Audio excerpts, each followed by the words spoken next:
First thing I wanted to discuss today is how social is right now compared to social in the past. So, when you look at social media advertising today compared to 5 years ago in 2019, 2018, what are some of the biggest differences that you see? And let's start with Johnny on this one. Yeah, thank you. The biggest thing that I've seen definitely across the years is the reliance now on data. I think previously the advertising platforms itself were quite advanced, and obviously back then we didn't have as many issues when it came to privacy. The iOS update, for example, brought a huge roadblock for marketers, globally. So we've had to pivot and change a lot of the tactics that we do now. So definitely from a data point of view, we're having to look at new alternative routes for data and how we can basically fuel these campaigns now with as much relevant data for the algorithms to then work and find new people for our clients and retailers. Thank you, Johnny. Josh, how about yourself? Similar things at Incubator? Yeah, very similar. I think kind of the whole industry is seeing that in terms of that very much data-led approach. I think that feeds into everything. The old way of we used to run it a lot was towards the way that search used to run and towards the way display used to run, where we had very granular campaigns and we thought we were very good at optimizing and changing bids and changing budgets, and we were able to grow clients very well through that.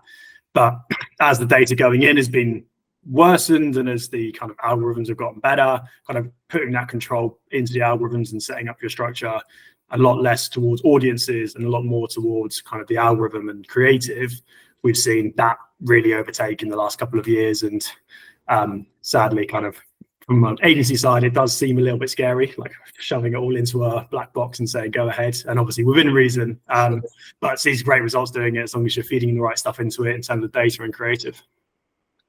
Okay, thank you, Josh. So yeah, more focus on the algorithm coming now, less individual granular audience strategies. Corral, if you could join in here, what do you see as the differences between social media today compared to 5 years ago? Yeah, I would add on top of what guys said that previously, like 5 years ago, marketeers were those guys that know how OCPM bids work, how to do tiering, lookalike audiences, and all these small magics that paid off. Now, it's basically different. You have one campaign that is doing everything, and it's using AI and it's fed by data. So I think that the role of marketeers is getting more strategic, where marketeers are thinking of, okay, maybe what products we should push to align with the business goals, how we can make sure that creatives are on brand.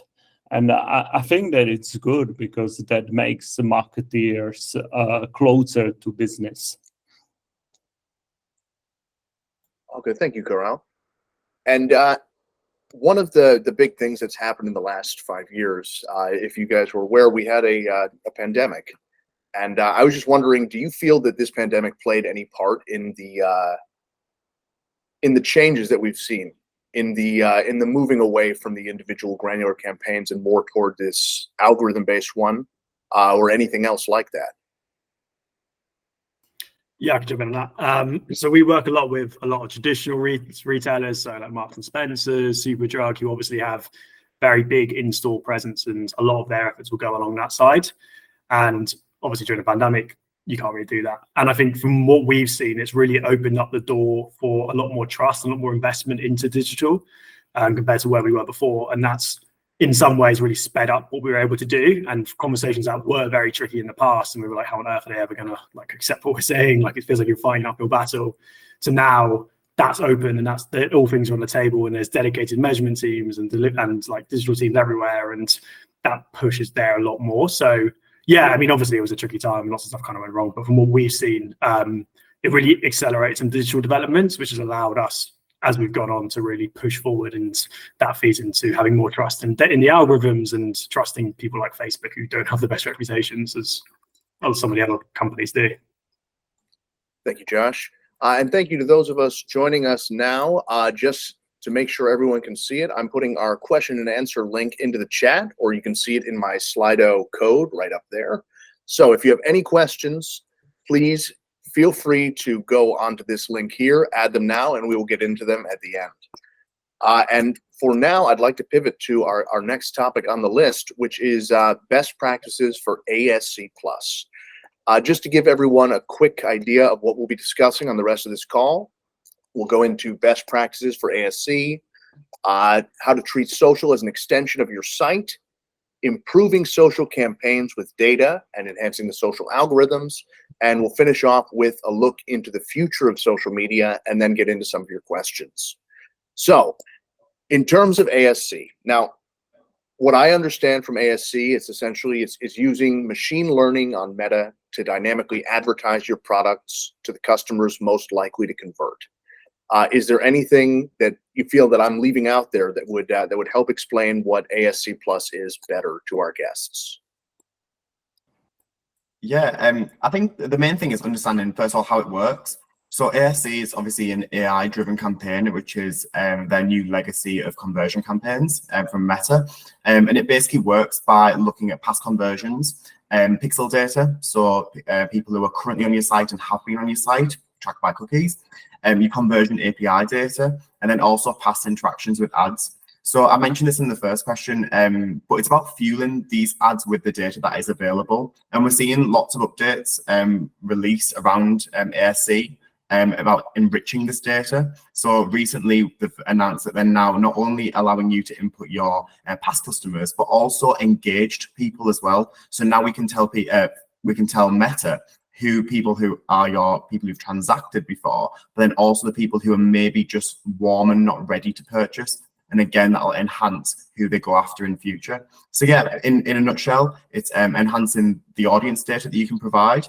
But then also secondary to that is creative. And creative has been a huge element of the next era. And that's mainly as well came off the back of the pandemic. We saw the rise of TikTok, and we saw how content shifted and how people bought into content shift. And now we're seeing that across Meta as well. Low production content, really quick, fast, digestible content, and all that powering into ASC will deliver better performance. Thank you, Gianni. And would you say this is something that most of your clients are already using? Yeah, definitely. So we've been using Advantage Plus now for over a year. Luckily, we got access before it was released to the public, just from a testing point of view.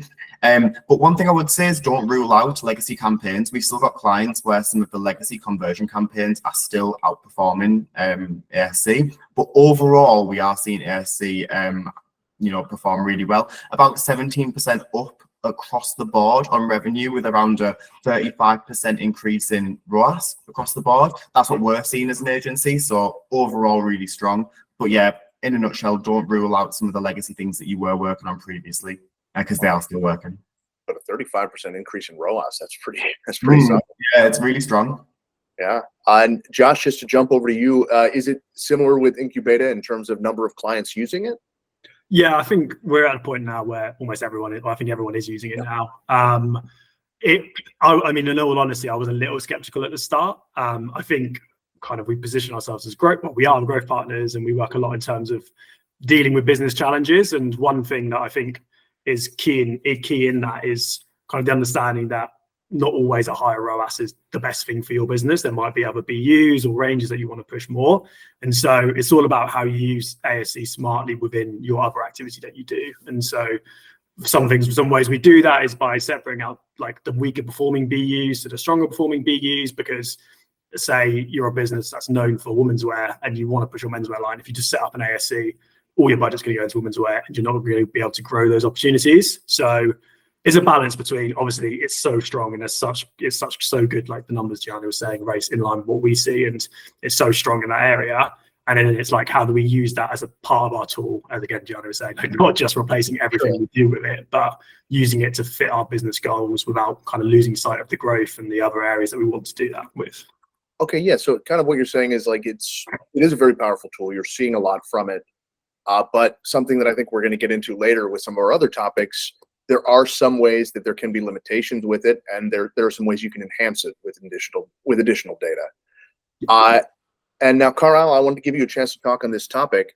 Are there any common challenges people might face when they're starting with ASC, or some best practices you would recommend to people who are just getting going with it?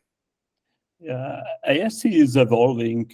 It is essentially a strategic answer of Facebook to the changes of the ecosystem. Because when Google sunsets cookies, you will have to migrate to more AI-driven and models and campaigns that are more automatic. So when Facebook launched ASC, it was the first version, so obviously it wasn't perfect. So we see that a lot of clients might burn themselves in the beginning, especially, but I would at least reconsider whether they should give ASC second chance. And when they do so, because they will have to inevitably, when Google sunsets cookies, it's going to be the must. And what we see as the best practice is that because ASC is kind of black box, you lose visibility and control. So that's why we recommend them to at least create a couple of segments, product sets within ASC, so that they can still control whether new arrivals are promoted or at least poor performers are excluded, and they can really get control over the black box, to say. Okay, so rather than just relying on ASC and pouring all of your catalog into that one campaign, sort of splitting it off to make into campaigns that can focus better on the goals that you have. Yeah, exactly. Great. And this leads us into our next topic here. As ASC is becoming more and more popular and Meta is taking more and more of a piece of our advertising budgets, Gianni, this is actually a topic you and I got into on our episode of the podcast, which is treating social as an extension of your site. So could you give me just a brief description of what that means to you? Yeah, absolutely. I think one thing that people forget is that social and paid social is one of the only channels that can still basically follow people around once they've been on your website, and that's such a strong lever to pull as an advertiser. Once someone's been on your site, there's probably 2 people out of 100 that convert. There's 98 people that you've got to get back in front of. And the best thing that you can do with paid social especially is retarget them in a sense of getting confidence builders, maybe serving a personalized experience with the product they've been looking at, and just kind of enforce that journey that you're the retailer they should be buying from. And I think that making sure that it's consistent with your website and that experience follows onto social platforms is so important, and every retailer should be doing it. Thank you, Gianni. Josh, is this something that you're working with your clients with as well, making social this extension of the site? Yeah, definitely. I think as we all kind of probably know, you don't want to shove a ad in Instagram or on TikTok that just looks like a really pristine like display ad that you might show somewhere else. And so you're really trying to make it organic to the platform and to really reduce that conversion, like increasing conversion rate, reduce the barriers for them. And obviously all that good work goes out the window if you take them through to a site, and then it's completely different to what you're working on. And so helping the clients with their conversion optimization, creating social specific pages that might lean more into what you're doing before, as we've seen really good results off the back of. So that's like a really big thing for us. And getting into the world of shopping on platform itself. So obviously TikTok Shop is the big thing that's being pushed right now by TikTok. We recently become a partner. We're trying to get our heads around what that means, how that works alongside websites that we're running. And as brands more and more want to move into this space to reduce the need for the outside web environment, and that's getting pushed more, that's obviously your site becomes your TikTok page, for example. And so how does that work alongside what you're doing? So yeah, lots of really big movements in this space, and I think it's only become more and more important. So yeah, trying to figure it all out. It's something that, in all honesty, not my strongest suit, but I'm really interested in learning lots about it. Thank you, Josh. Yeah, I mean, even just as a consumer, I've noticed more of the social sites being their own places of sale, not just where you run ads like it might have been a few years ago, but more of where you actually go to look and discover these products. Corral, what are your thoughts on treating social as an extension of the site? Are there some strategies that a retailer could use to do this better? Yeah. If we zoom out strategically, retailers have usually merchandisers that are kind of making sure that on the website they prioritize products according to what is the best for the business. But with the mobile and formats like carousel and a search, selection of the product is happening outside of the website on carousel or in Google search. So then merchandisers are actually losing their power to influence what products get prioritized on a website unless marketeers reflect that in their marketing activities. So what we practically see is that when you look at the website of the retailer, they have new arrivals promoted, they have certain collections promoted, and there are some business reasons behind that. Why they just pour the whole catalog to Meta without really prioritizing it? They should reflect it as well. And the easiest thing to do is to simply create different product sets a bit differently and really orchestrate collaboration between merchandisers and marketeers. Okay, so using the social presence to facilitate this collaboration between merchandising and marketing. Yeah. Thank you. Moving into, I guess, what this actually was starting to lead toward there, improving our social campaigns with data. I'll switch up the order a little bit. Josh, let me start with you. What are some of the strategies you've seen for how retailers can use data to improve their social campaigns?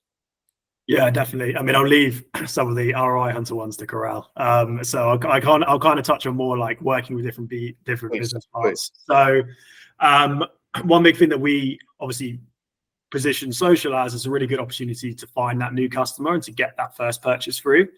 And then what you can, and obviously that then creates its own challenge of how do you get people from a first-time purchaser to a repeat purchaser and build that lifetime value. And I think that's a challenge that all businesses will face, wherever your stuff is coming through. And so using data to help solve that problem. So an example is we work alongside our trade teams as much as possible by getting our teams in the trade meetings or working with the data to see what the people tend to do as their second purchase, what BUs do people buy into once they've purchased their first item, to then be able to create campaigns focused around those and going after those repeat purchases. And just obviously we can do that ourselves, but the more that we're able to focus around the data to say, we know that someone who comes in and buys a dress for the races might be interested in like a Christmas like gift card, for example. I mean, pretty bad example, but you know what I mean. So, and then being able to tailor campaigns around that to say, okay, so we're going to create this campaign really focused around the next point of purchase and what we can see from our data to really push that lifetime value. And then you can feed all that lifetime value data back into your platform to be able to run with that as well. So that's like a way that we do it quite a lot from a business standpoint. Thank you, Josh.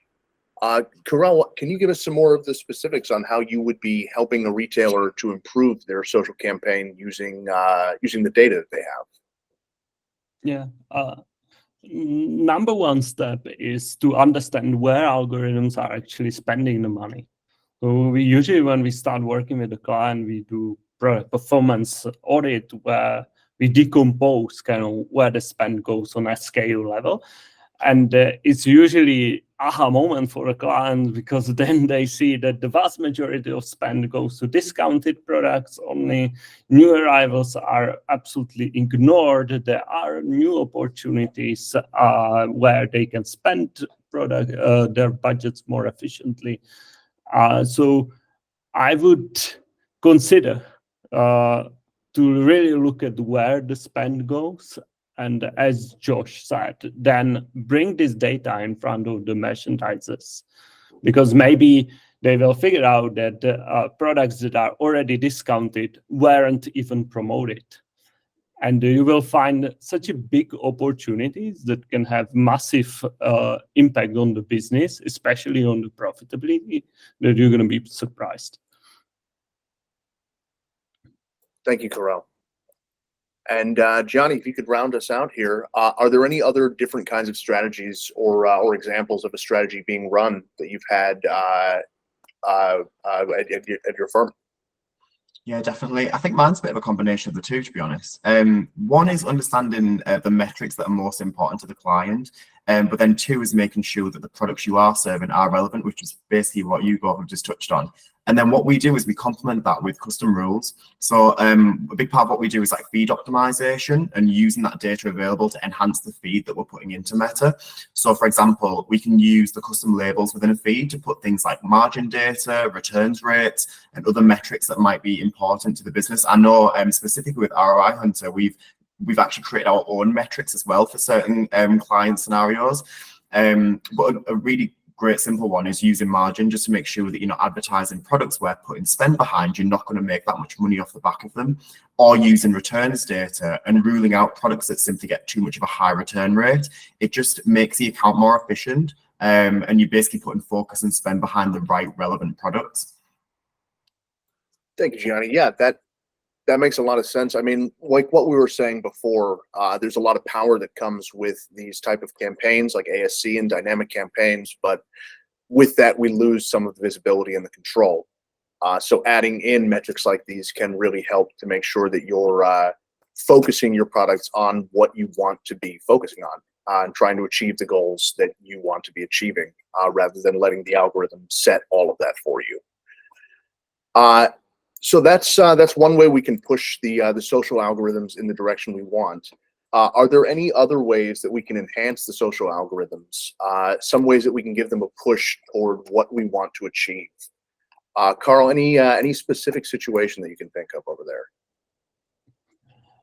I think that now the biggest push is for a copy conversion API.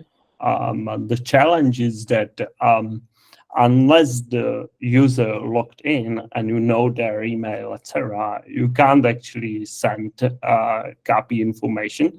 So you are losing a lot of signals on top of the funnel, especially about product views. And that's where we see good tactics to complement the copy data with product level data, where what we see is using Google Analytics data about what products are popular, or even Google search data from Google Shopping, for instance, where you can identify trending products, maybe in certain area where they changed and there are search spikes for certain products. Then we can take these products and automatically basically incentivize Facebook to promote these products, because they don't know these products from the pixel, but you can get additional data from the search. All right, these are really good products. Great. So taking this signal data from outside of Meta and combining it in there to focus campaigns better. Thank you. Johnny or Josh, is there anything you guys want to add for enhancing the social algorithms? Or are we ready to move on to the future? I guess I just jump on that Corel point. I think pulling in that search data and kind of using that optimizations through someone like ROI Hunter is really beneficial to us. It's like taking it out of that silo and having that, knowing what's appearing most in your shopping campaign shows what's the most trending topics, trending products that you have. And so by feeding that through, like Meta is able to see that a lot better, and you're able to kind of like focus it a lot more. And so I don't think you can overestimate how strong it is pulling in those external other marketing sources through a platform to be able to take Meta out of that silo, because they just don't talk in any other way. You kind of have to force it through using a partner like this, and we've seen some great results off the back of that. Thank you, Josh. Now, before we move into our final topic, which is the future of social media advertising, I just want to remind you guys, we do have time for questions at the end. So if you want to leave any questions, I'm going to add the link one more time for any latecomers. Feel free to go on there, or just go onto Slido on your own and type in this code here, SOCEVO, which is social evolution, not just a weird word that I made up. So moving into our final topic, which is the future. The main question I want to ask is, we've seen a lot of changes in just the last few years. What do you think is in store in the next 5 years in the future of social media advertising? Karel, I'd love to start with you on this one. Yeah, I would divide it into two buckets. One is creative and the other one is data. In terms of creative, we all see that basically expectation of users is moving towards video. Instagram is getting video first. Reels are taking over the real estate. It has like 40% of impressions. And that creates a new challenge for marketers because they will have to support videos instead of static images. Now we see that marketers or retailers generally don't have video creation capabilities yet. So now we see attempts how to create at least some slideshows, some animations from additional images. And Facebook is already supporting it with their video dynamic ads that we are testing. And I believe that it will continue with generative AI and with video generating capabilities. That what is expected in 5 years that simply retailers will shoot short videos and images as a kind of standard. So this is regarding the bucket of creative. And in terms of data, with the loss of signals, we're going to see more marketing mix modeling, more basically modeling of data, usage of product level data. I believe that it's going to be easier to optimize towards real profit and leverage data like return rates, margins, stock levels to essentially create ideal outcome for retailers. Okay, so a move toward video and creative and more production capabilities behind that, and more of an ability to focus on the actual profit behind what we're selling to make sure that we're advertising the right things. Thank you so much, Karel. Johnny, what are your thoughts on the future of social media advertising? Yeah, I think the future will be how social media is used for brands. So a lot of brands right now, obviously it's super competitive at the moment. Buyer intent is dropping. It takes a lot more effort to get that sale over the line. And a lot of brands are pivoting and changing because of this. So I think that people will be using social media to redefine what their brand is through content. One of the brands, and I know I mentioned this to you before, Sam, that I'm closely studying at the moment is Abercrombie & Fitch and their evolution and transformation over the past few years. They've recently launched an always forward plan, which was their way to say, well, we're basically going to redefine who we are and get to this goal. And they've changed everything from the kind of traditional hyper-masculine, unattainable brand that they were to this really inclusive, you feel a part of it now. And they've changed everything from product to their marketing.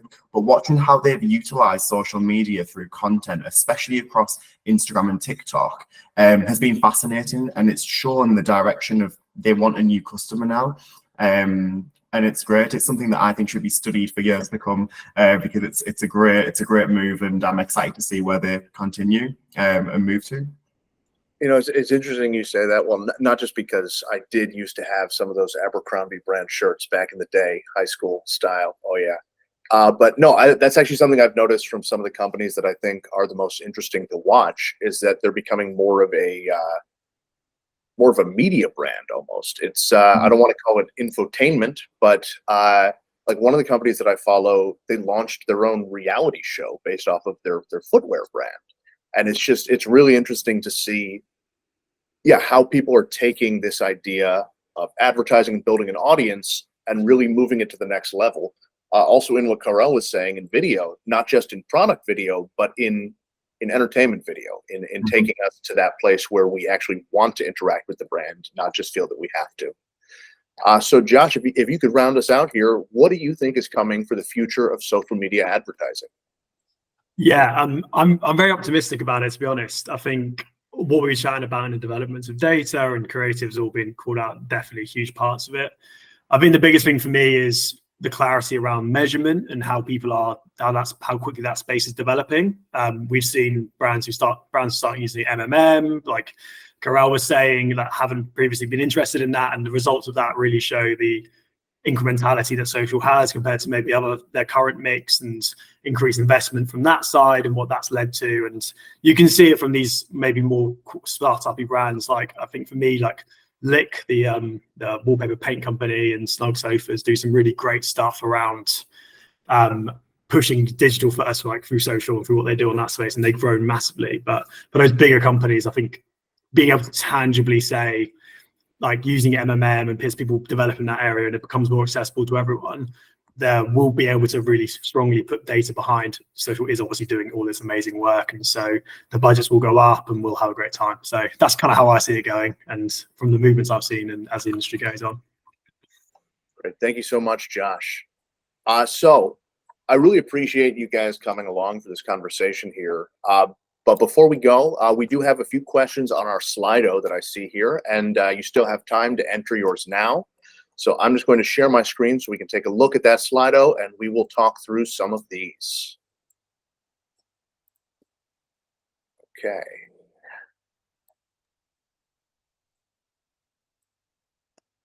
So let me know when the screen is up. All right, so can we see that screen there? Great. All right, so the first question we have is why do discounted products get so much of the meta budget?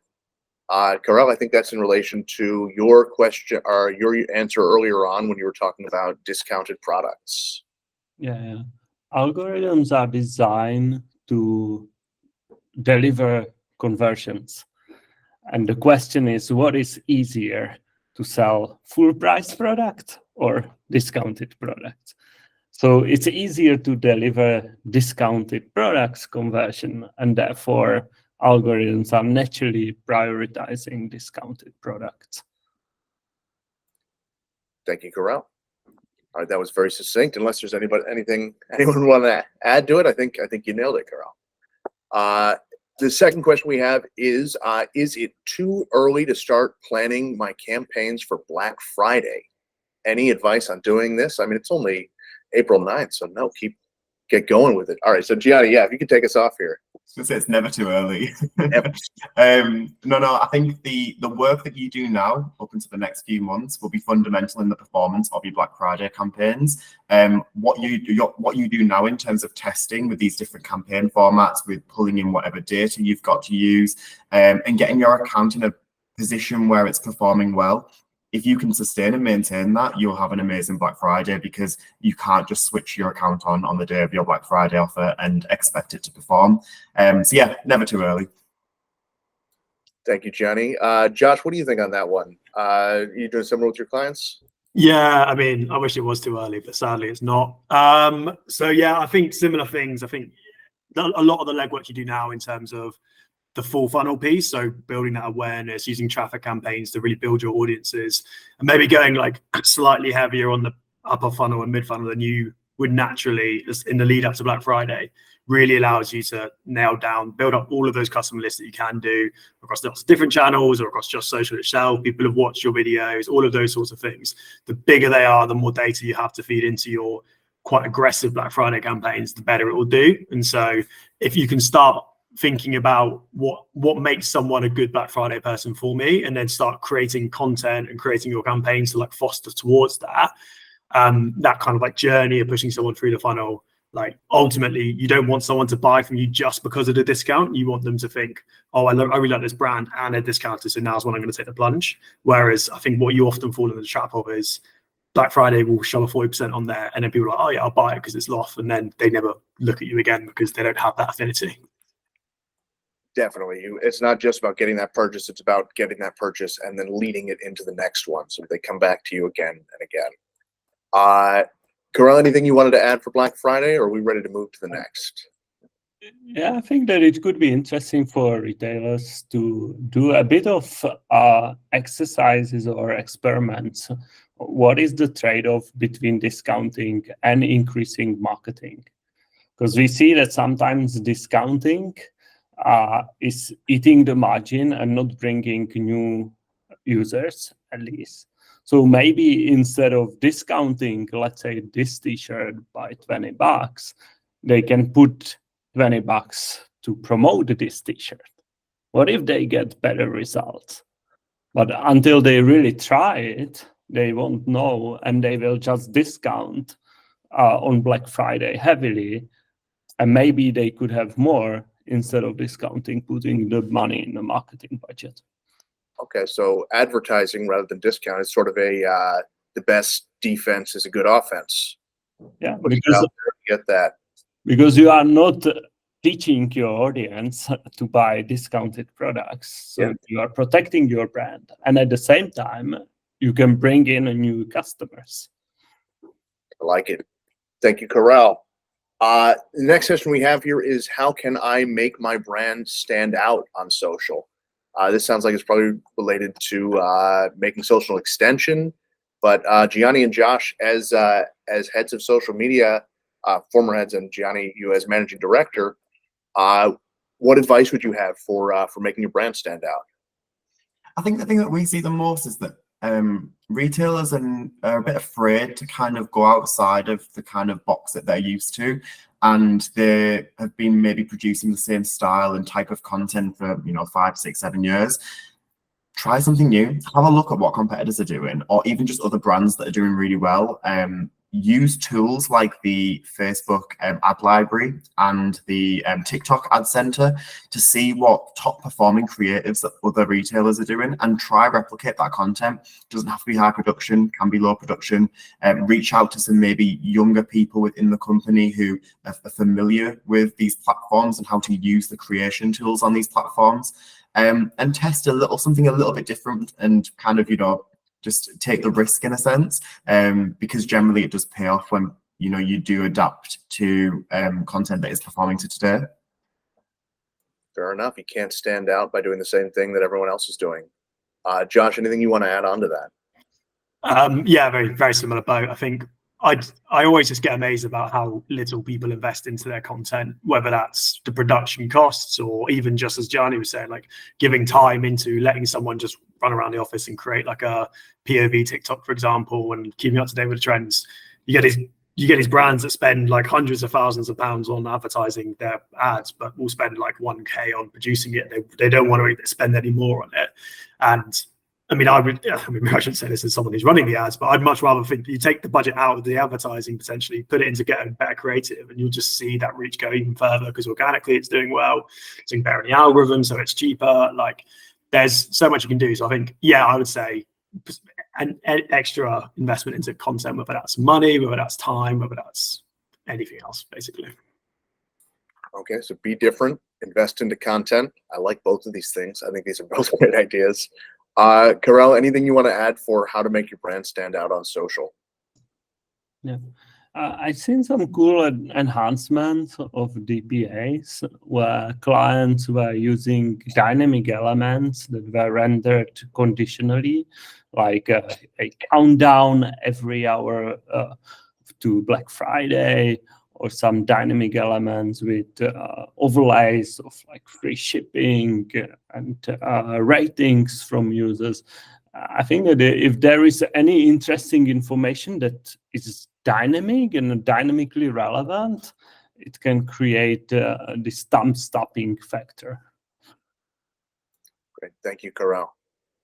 And we have our last question here, which is any advice on defending social advertising ROI? A lot of tracking is disappearing. Now, Karel, this sounds very similar to what you were talking about earlier with signals. So I'd like to start with you. Your thoughts on defending social advertising ROI? So let's say the most precise method is marketing mix modeling. That's a scientific method. If they want something easier, and we see it working, especially for clients that are selling their products a lot offline, and they can't really say, all right, so what is the correlation? Then they can simply focus on certain products and then see what is the correlation of the sales of these SKUs versus the budget that is put behind these SKUs. Thank you, Karel. And that can be done also offline. Even better. Gianni, Josh, anything you want to add on to that? Josh, after you. Yeah, sure, mate. Yeah, I think kind of as Karel was alluding to there, for us, like lift studies are just so important. Obviously, MMM gold standard, appreciate the cost of that, appreciate the business case that causes. But for all of our clients, I'd always recommend every 6 months doing a conversion lift study across everything you do to kind of like see incrementally, is your activity doing something? How is it pending in the direction? Like, is your ROAS times going up compared to what it was before, and that will just show you that the path you're going on is the right direction. And so, yeah, definitely conversion lift studies, brand lift studies to see how that's changing perceptions. And then Meta have recently released search lift studies as well, which is also quite an interesting way. Because, yeah, I mean, it's pretty hard to ignore the fact that it is relatively hard to prove social value, and it's always a difficult one to take to finance. But by ensuring you're doing enough conversion lift studies, search lift studies, you can show how everything's working together, and that will help you. Even though the trackable ROI might be going down, you can really significantly say, look, by showing these ads, we've seen this increase, and so it's worth investing into. Yeah, definitely. I totally agree with search lift studies. I think they're going to be game changing. We've done a few with some clients, and the results are incredible of how Meta is impacting your Google search results. So if you've got availability to do that with your Meta representative or agency, I'd definitely recommend it. And then kind of like finally, just educating the people who are maybe the ones disputing your figures on where the meta attribution comes from. A lot of the time when people are questioning the figures is because they don't understand the attribution model itself. So maybe take some time to have a conversation with these, people that you're reporting into, or decision makers within the business, even the accounts team, to educate them on basically how Meta is coming to these conclusions with performance, and then also maybe showcasing various attribution models as well, to showcase where performance is sitting. Within GA, within the 1-day click window, within a 7-day click window, for example, to show that spectrum of impact across the board. Thank you so much, Johnny. So that concludes our first virtual webinar. I want to thank all of my guest panelists here for joining me for this, and I want to thank all of you who joined us in the audience. I'll be sending around a survey so that you can tell me if there's anything you want to see different or again for our next virtual roundtable. And until then, I hope everybody has a great and not too hot rest of their week. So thanks again, everyone, and see you guys soon.